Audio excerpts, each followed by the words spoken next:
Good morning. Good morning. Welcome to the Center for Spiritual Living right here in beautiful Fullerton, California.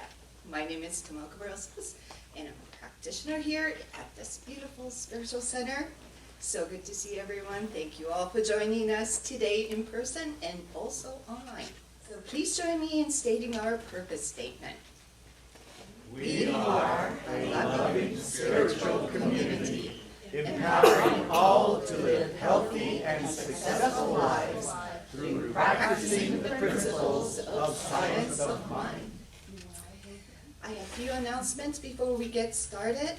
Well, first of all, we do have a date for our date and location for our beloved friend Aiden's memorial.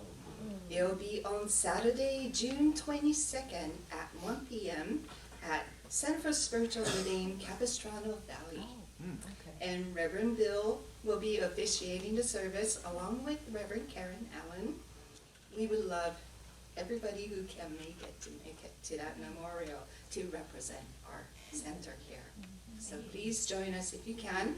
And I will announce a reminder as we get closer to the date. New Member Sunday is on April 14th. That is next Sunday. If you're interested in becoming a member of our center, please see Sally today for more information. Springtime Lunch and Paint with Karen Thomas is on Sunday the 21st, which is April 21st. We did move it up 1 week. Lunch and supplies are included in the fee. Please sign up at the welcome table so we know how many people to prepare for. The next thing is we're calling out for raffle prizes, and we're always doing raffles. And we sure are grateful for all the donations that come in. We are looking for new items, and the details are in the program. And we have a date for QHHT Past Life Regression Workshop. And it will be on Saturday, April 27th at 10 a.m. to 12 p.m. And we're looking for a group of up to 10 people. The small group is much better. We do already have about 12 people signed up, but we do have space. And if you like, please sign up at the welcome table. Our Wednesday spiritual support group is ongoing every Wednesday at 1 p.m. and we have the most interesting conversation. So if you can, please join us. And we are meeting at 1 p.m. to 2:30 p.m. All right, so that's it for me, and I'm going to pass it on to Michael.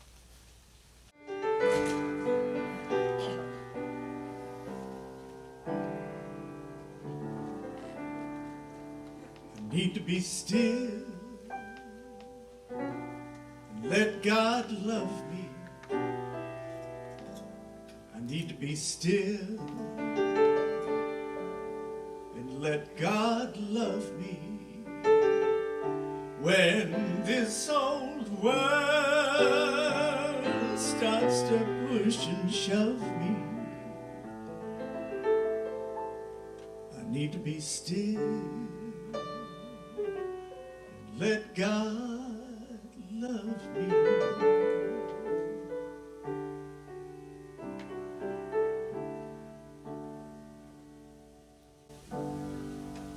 Good morning. Good morning. I'm Dee Noel, and it is my pleasure to be with you this morning. Now please take a deep breath in, release, and relax. There is only one life, one mind, and one intelligence in the universe. It is God, and we are all expressions of the divine spirit we choose to call God. Because God is, we are. We are so blessed and so thankful to be here in this beautiful sanctuary and to hear the wonderful message Dr. Bill has for us. We bless our board of directors, our wonderful practitioners, ushers and greeters, and all who help to make our service special. We bless our wonderful musicians, and we especially bless Dr. Bill Salisbury, knowing that his message this morning will relate to each and every one of us. We especially bless our wonderful congregation who makes our church a church. We give grateful thanks for this and so much more, and so it is. Today's reading is from The Power Within You from Eric Butterworth. Emily Cady helps to bring the idea of the Christ into the context of our own experience. We all must recognize that it is the Christ within which made Jesus what he was. And it is our power now to help ourselves and to help others lies in our contemplating the truth. For it is the truth, whether we realize it or not. The same Christ lives within us that lived in Jesus. The Christ in you is at the point of God. It is your hope of glory, for it is your true root and divine mind. However, you must become conscious of this root of your being. You must make the decision to act as though you are a spiritual being in potential. You may be interested in the electrical energy in the circuits. You may have a conviction that it can glow in the bulb and make light in the room. But in the end, you only have light if and when you make the decision to turn on the switch. With all the studies of Jesus, few have caught the real significance of his life and teaching. He was a man on a quest. Man making the great discovery of his divinity. Man breaking through the psychological barrier between man and God. Man proving the Christ in man and his inherent potential for overcoming, for eternal life. We have been misled by the focus on his divinity. We have overlooked the fact that he focused on our divinity. He said, in effect, you can do what I do if you have faith. If you make the decision for Christ, but this is simply a decision to accept the Christ in yourself, to follow Jesus' guidance and make the same discovery of the unity in yourself that he had found in himself. An English noblewoman was for years in mental torment as to whether there was a God. Because of her uncertainty in the matter, she could find no peace of mind. On one occasion, leaving her home, she went alone into the forest. There she cried aloud, "Dear God, if there be a God, reveal thyself to me." And at once she seemed to hear a voice saying, "Act as if I were, and thou shalt know that I am." This changed her whole life, and she found great peace. To the unilluminated, it just didn't make sense. But Jesus knew that I am makes the only kind of sense. It is man's attempt to relate himself with the absolute, to affirm his basic unity with the infinite. And Jesus made this basic affirmation over and over. Jesus did not affirm, "I am the resurrection and the life," because he knew he was greater than death. He became victorious over death because he affirmed, "I am the resurrection and the life." He was, after all, man becoming God, man on the quest, man in the process of overcoming. He was climbing the ladder of truth on the strength of his repeated declaration of unity. I am the truth. And now let us pray.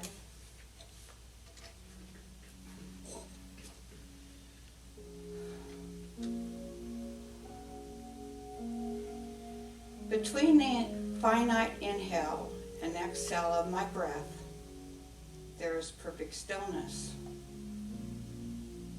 This perfect stillness also is found between the finite contraction and expansion of my heart as it beats, and in the silence between each finite thought I think, and with each finite word I speak.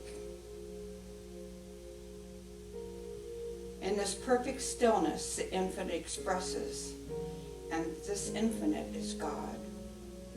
With each breath that I breathe, I am reminded that the life I live is God's life. It is love itself living as me, and all is divinely right, perfect, harmoniously whole, and illuminated with the presence. It is the Christ within. With each beat of my heart, each cycle of my breath, and each conscious thought, I hear, see, feel, and know the very call of Spirit. In the stillness, I hear Spirit calling to me to surrender and allow my words to be creative. I feel Spirit calling to me to know the truth. In this state of joyous awe and receptivity to the call of Spirit, I confidently release these words into the law, where I know they are formed perfectly, wholly, and magnificently. Knowing that it is already so, I authentically live this prayer and exclaim, and so it is.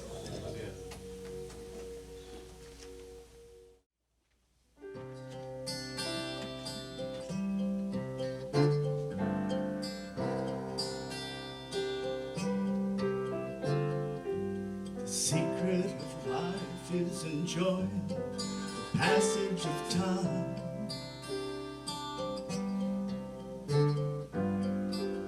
Any fool can do it. There ain't nothing to it. Nobody knows how we got to the top of the hill. Since we're on our way down, we might as well enjoy the ride.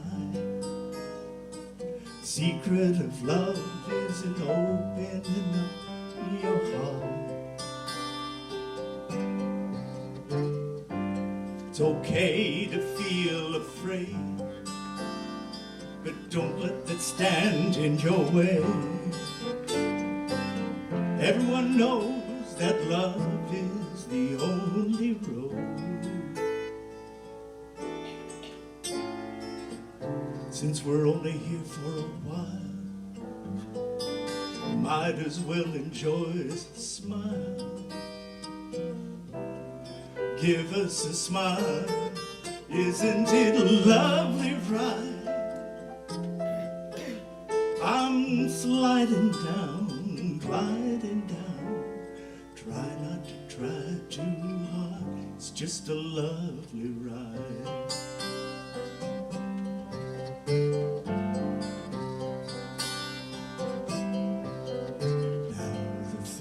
About time is that time isn't really real. It's just your point of view. How does that feel for you? Einstein said he could never understand it all. Planets spinning through space, smile upon your face.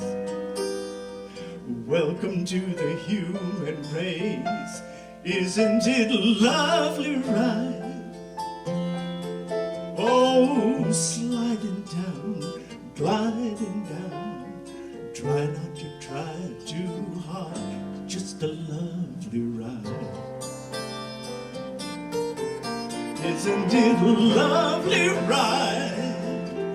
Oh, we're sliding down, gliding down.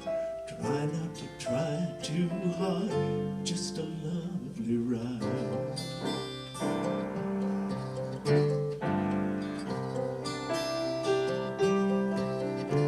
Now the thing about life is enjoying the passage of time.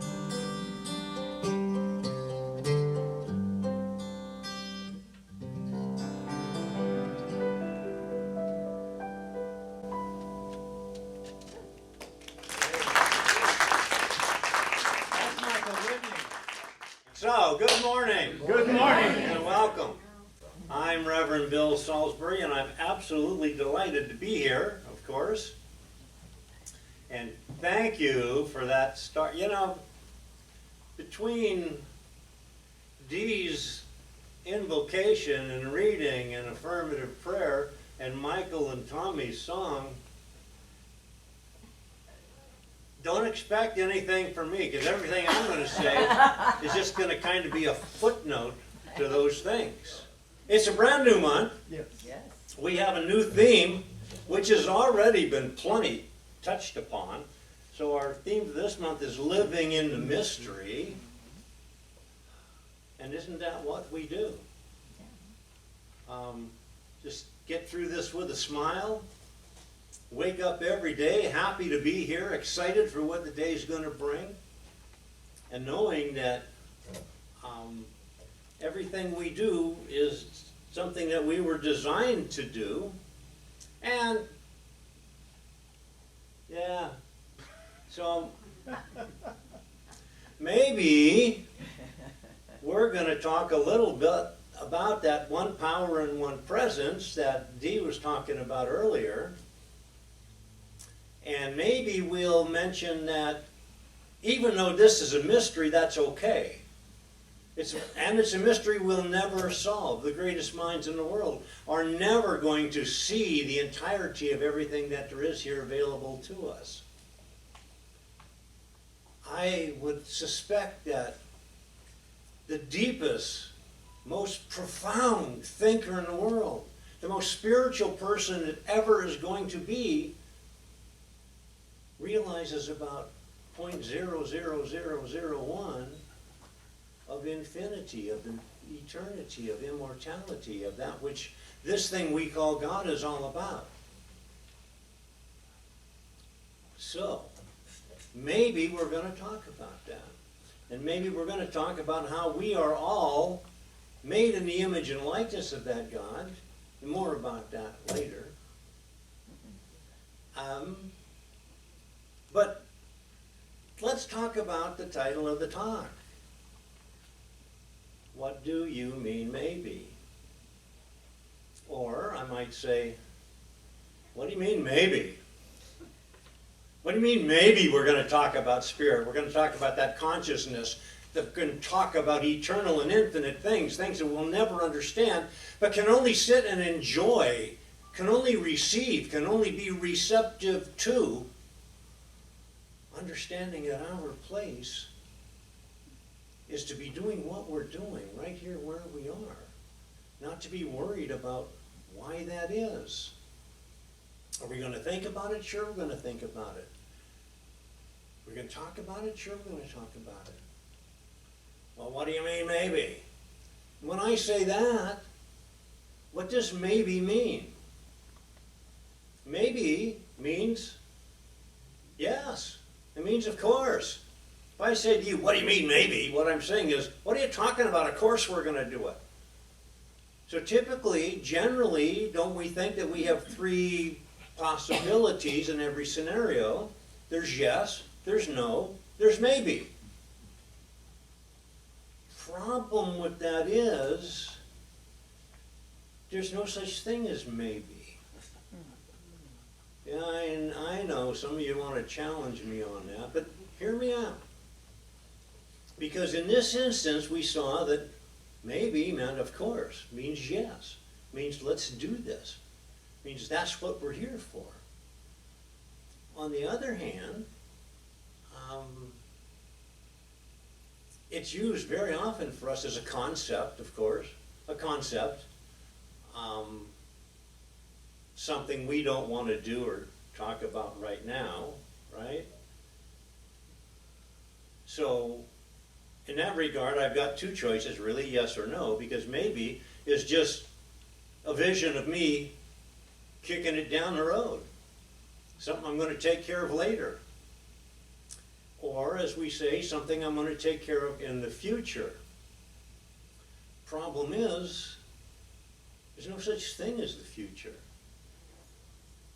The future is just what we're going to end up at in any continuous now moment that there is. Because that's where we live, that's where we breathe, that's where we have our being. And to do it.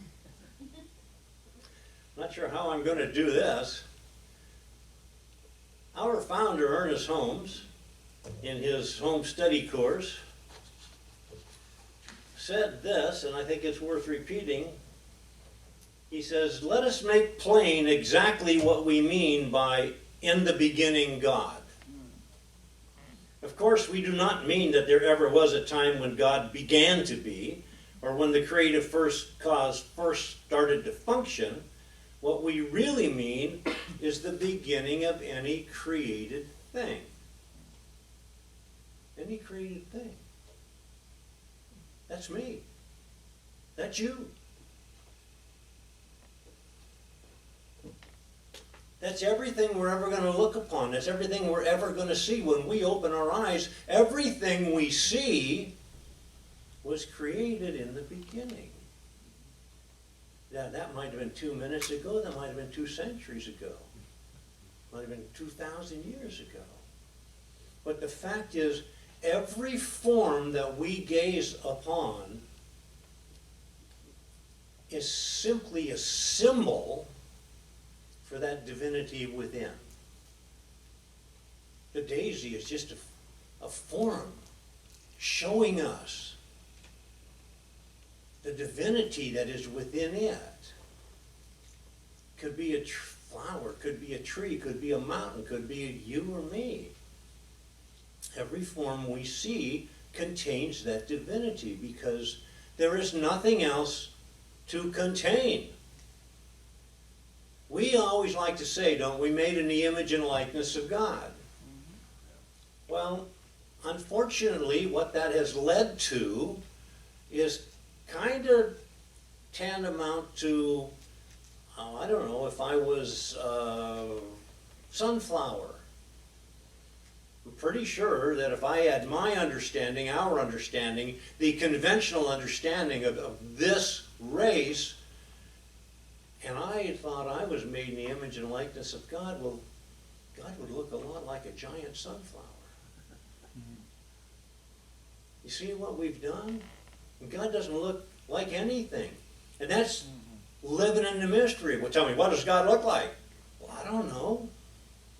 Or the little boy that's drawing, and the teacher says, what are you drawing, Johnny? And he says, I'm drawing God. She says, nobody knows what God looks like. And he says, they will in a minute.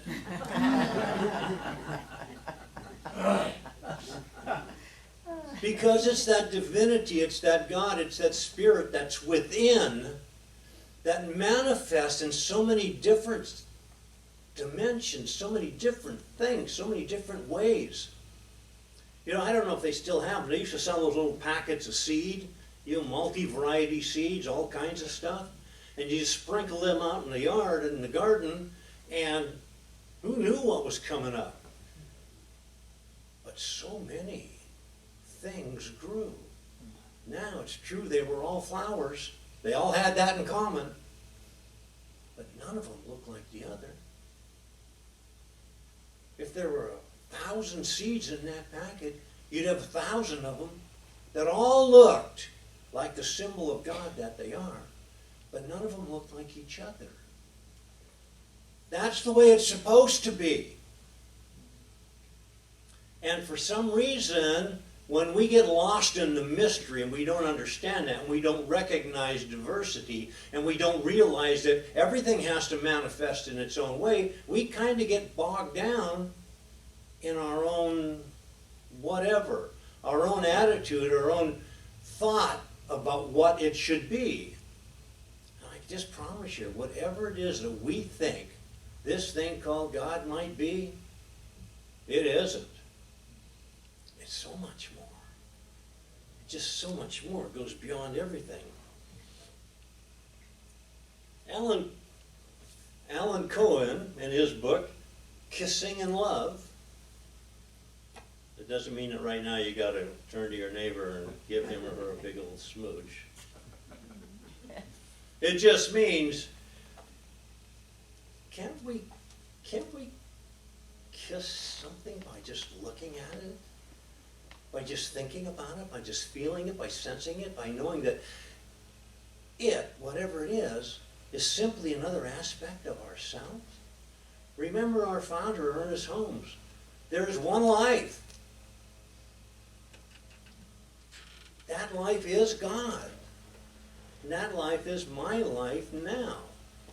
And of course, all the things we're talking about here, we could be saying, instead of God or Spirit or whatever word we want to use, we could be talking about, well, we are talking about the Christ consciousness.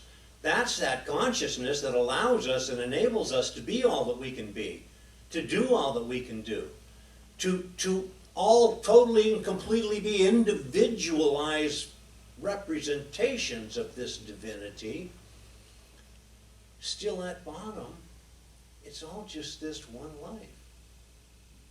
Oh yeah, where was I? Alan Cohen. The sad irony of our world is that deep down inside, everyone wants God to be real. Perhaps not everyone would choose the word God, but it really doesn't matter. Every one of us has a feeling for joy, for spirit, for love, for goodness, for trusting, for caring, for reverence of life. That's what it's all about. Sometimes I get this thought that I don't know why it is we think we have to put a face to what this is. We don't have to put a face to it, because it's your face. It's her face, it's his face, it's my face. It's the face of that sunflower, it's the face of the field full of daisies and every other field full of the variety pack of seeds. Okay, we don't have to look far to see what's going on with that.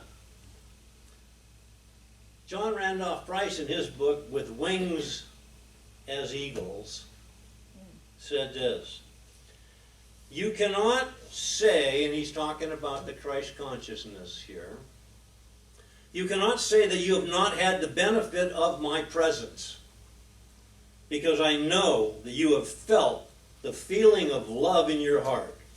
You cannot say that you have not seen me, because I appear as light to the inner eye and an overshadowing presence to your mind. You cannot say that you have not heard me, for I am forever speaking through your intuition and whispering thoughts in your mind. We all know that.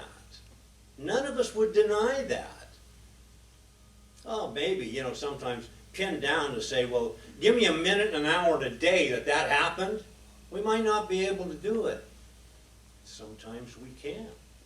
Like Dee was reading about it. The gal who went into the forest and said, you going to show up or what? You going to show up maybe? And that voice answered, what do you mean maybe? I'm here. I'm there. I'm everywhere. Because that's how it is. It's that presence that fills us and that intuition. Have you ever had a little spark of intuition? Maybe a little, an inspiration? And you thought, oh yeah, that's the kind. That's what I'm going to do. Man, why didn't I think of this before? And then you didn't do it? I mean, for some reason, probably because those flashes of intuition and insight, don't they come to us a lot of times when we're doing something else? When we're doing life? Sure they do. And then you say to yourself, maybe, kick this baby down the road, maybe I'll do that later. Later never comes sometimes. And that's okay. I mean, it just happens that way because we're so busy living life and doing those things that we should be doing that's just how it is. But once that inspiration is lost, you've missed out on it. Just an opportunity to expand your awareness and to take in, because you know what that is? McFly, it's me, Spirit. You gonna listen or not? Well, maybe kicking it back down the road again to a future that never comes because it never is. And that's the same with the concept of maybe. Maybe mode, I mean, there is a use we have of it that we convince ourselves is going to be okay, and it does the job in certain instances. But if it's something important that we're talking about, it either needs to mean yes or it needs to mean no. And either way, we have volition. It's my choice. If I want to recognize that divinity within which I live and move and have my being, and which fills totally and completely me and every other form of divinity on this planet, I can do that.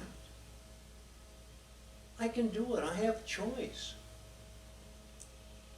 But in my finer moments, I ask myself, why would I deny that?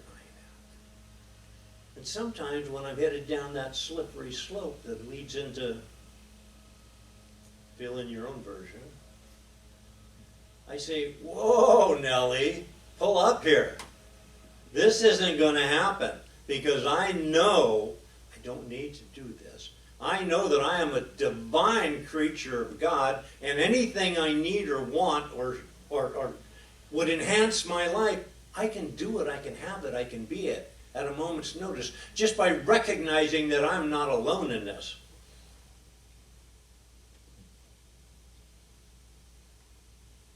Any salesmen in here? This is a book, The Greatest Salesman in the World, Og Mandino.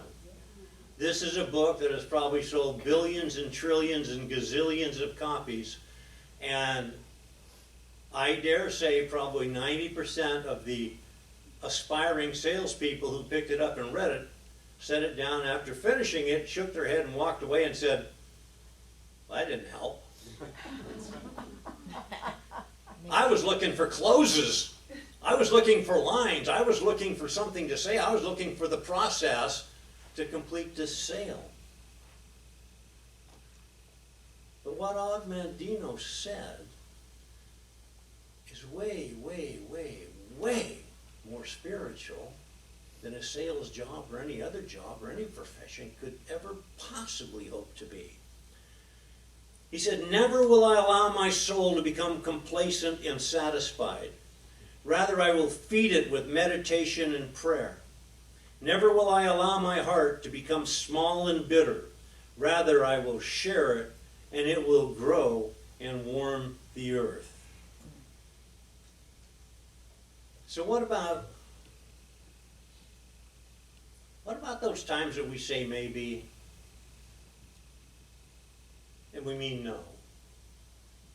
Because come on, I mean, you know, if we're being truthful with ourselves, and we're saying maybe and using it for no, it's because we're fearing like a conflict or maybe ill will, maybe we don't want to really say to somebody else, no, I don't want to do it, no, I don't want to go there, no, I don't want to be that. So instead we say maybe.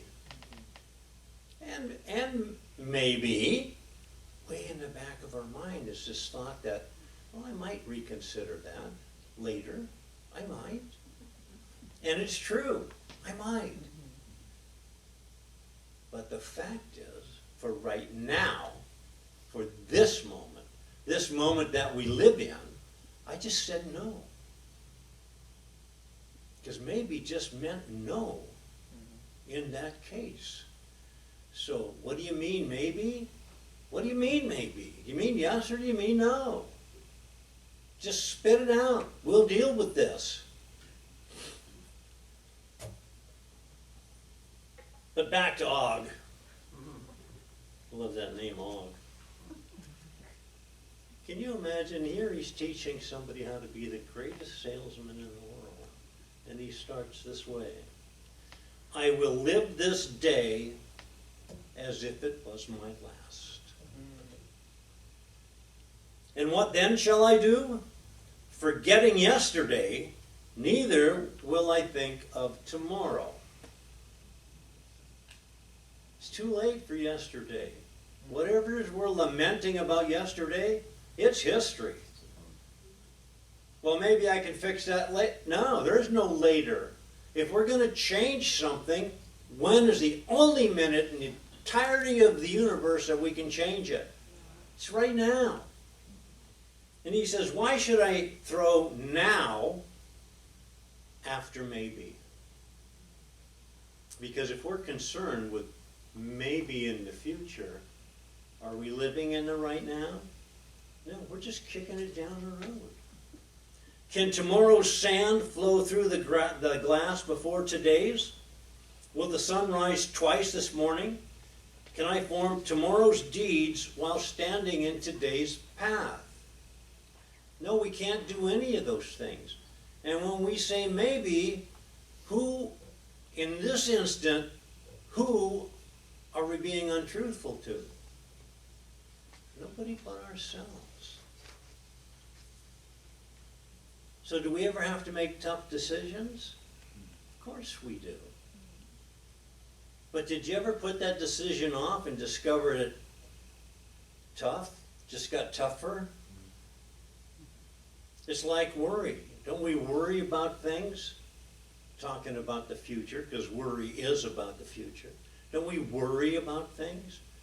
Only to get to that now moment as we live our life right now in the now, we get to it and discover it wasn't anywhere near the monster that we thought it was. That's like looking under little Johnny's bed and saying, honey, it's just a little bit of dust I didn't get. You know, it's not an ogre. It's not a monster. It's not coming to get you.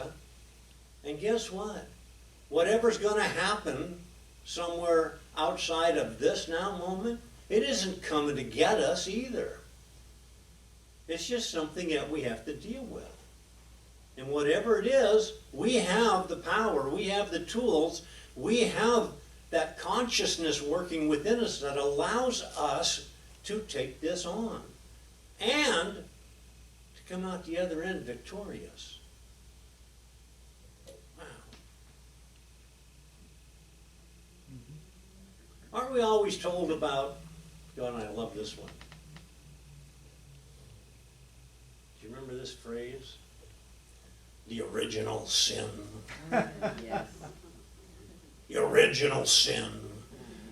It's no wonder we're in so much trouble. It's no wonder so many bad things happen to us. It's no wonder we can't figure out this mystery of life. It's that original sin. We were destined from the get-go to not be able to, well, to be as divine and as godly and as spiritual as we wanted to be. Thank God we have those preachers and ministers and all other sorts of guru to help us get there. Wow. Like we need them. Like the master teacher Jesus said, follow me. Because I and the Father are one. And so are you. So are we all. We are just symbols of that divinity. We're symbols of that divinity expressing in our own unique way, and every way has to be different than everybody else's way. Do we have similar things? That's why we use the phrase like-minded, because we're like-minded in our philosophy, but still, every one of us has different thoughts about that very same philosophy. It's just that they're grounded in that consciousness of Christ. They're grounded in that spirituality that makes them worth having and makes them whole, complete, and perfect. But we weren't born in original sin. We were born in original light. We were born in original love. We were born in original spirit. We were born as divine creatures. But when we let life, think culture, think way of life, talk us out of that. And we can. Easy to talk you out of anything? I'm real easy. I think the word they use for me is gullible. Well, that was true at one time. But it hasn't been true anymore ever since I've realized that within this mystery, my life unfolds and unveils the way it's supposed to. And I can help direct that for good rather than just being willy-nilly standing here receiving things that maybe I don't want to get. But we don't have to prove our worthiness. Yeah, we don't have to prove our place here. We don't have to impress that whatever it is that created us, it's already impressed. Remember?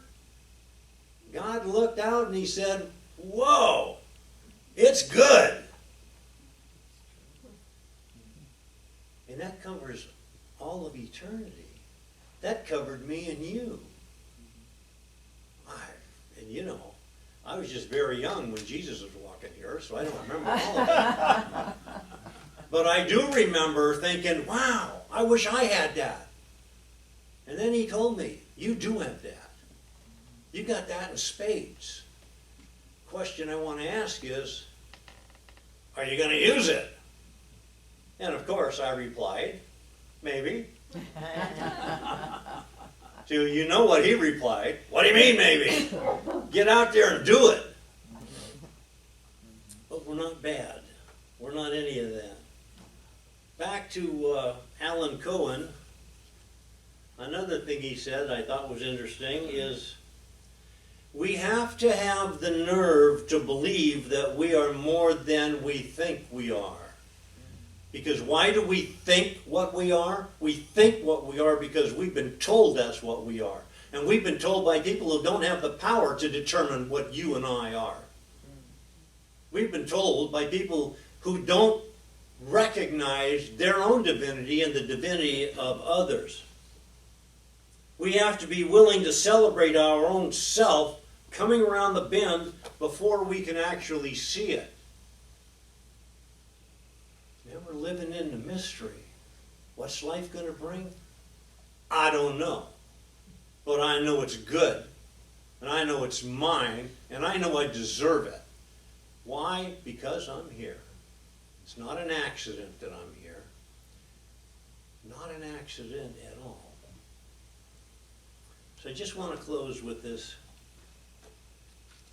Another quote from Og Mandino.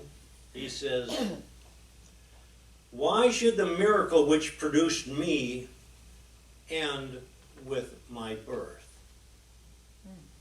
Why can I not extend that miracle to my deeds of today? Meaning right now, because that carries forth into every other day.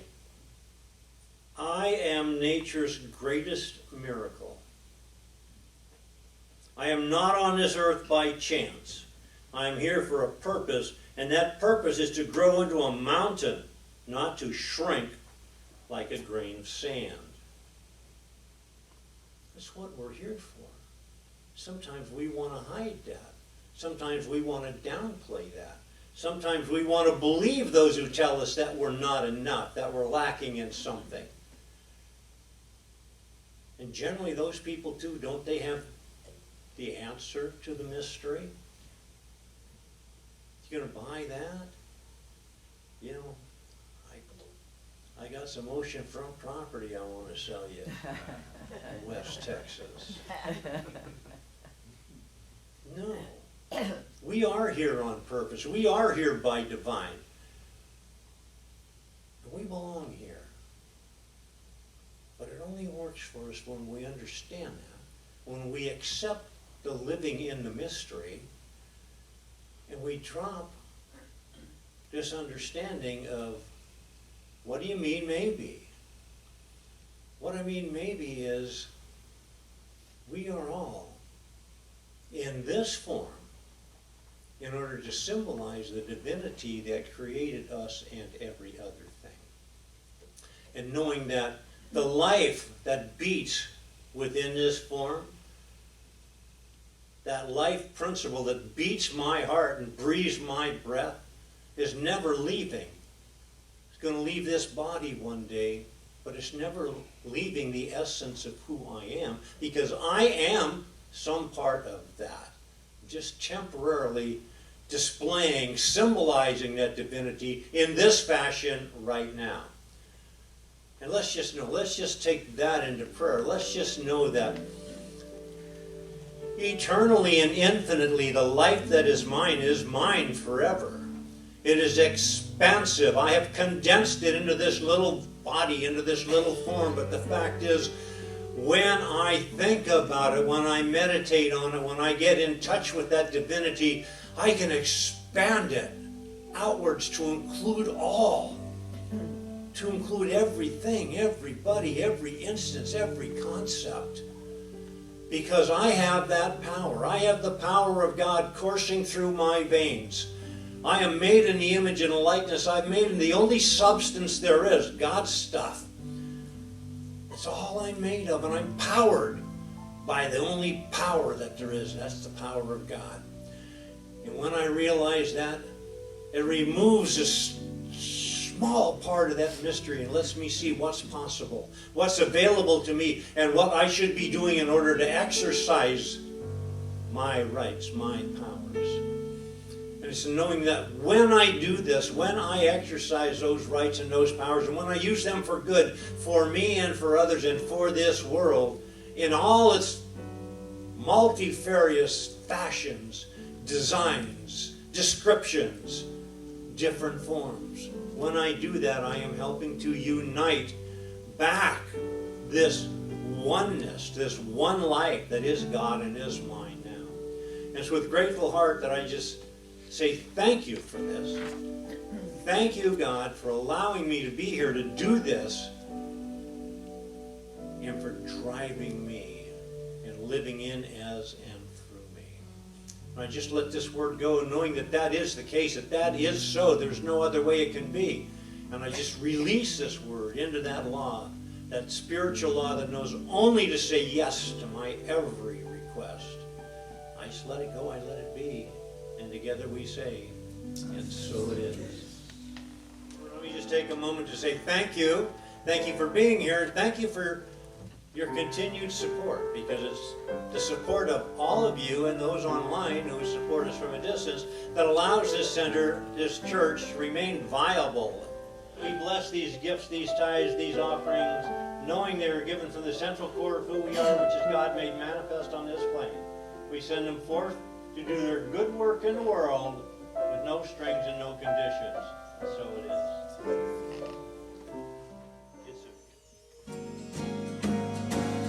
It's a beautiful morning. I think I'll go outside a while and just smile. Just taking some clean, fresh air now. No sense in staying inside. If the weather's fine and you've got the time, it's your chance to wake up and plan another brand new day. Either way, It's a beautiful morning. Each bird keeps singing his own song. so long. I've got to be on my way now. No fun just hanging around. I got to cover ground, you couldn't keep it down. It just ain't no good if the sun's shining, you're still inside. Still inside.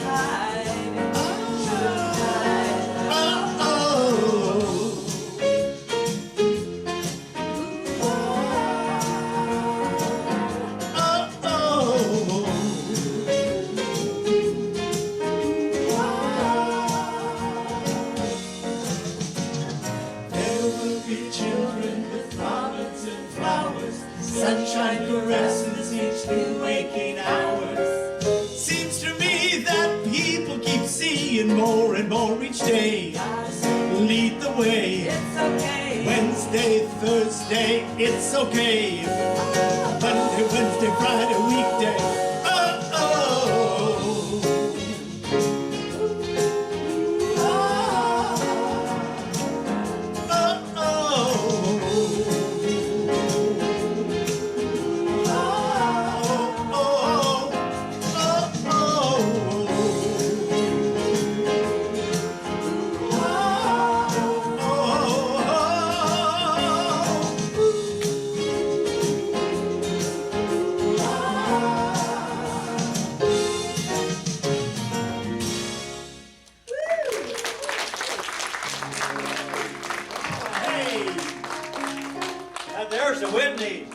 Let's know this together. Something wonderful is happening through me right now. Something wonderful is happening through me right now. It's this thing called life. It's this thing called life. It's this thing called love. It's this thing called love. It is that divine spark. It is that divine spark. I know it. I know it. I feel it. I feel it. I flex it. I flex it. And I am so grateful for it. I'm so grateful for it. So thank you, God, in me.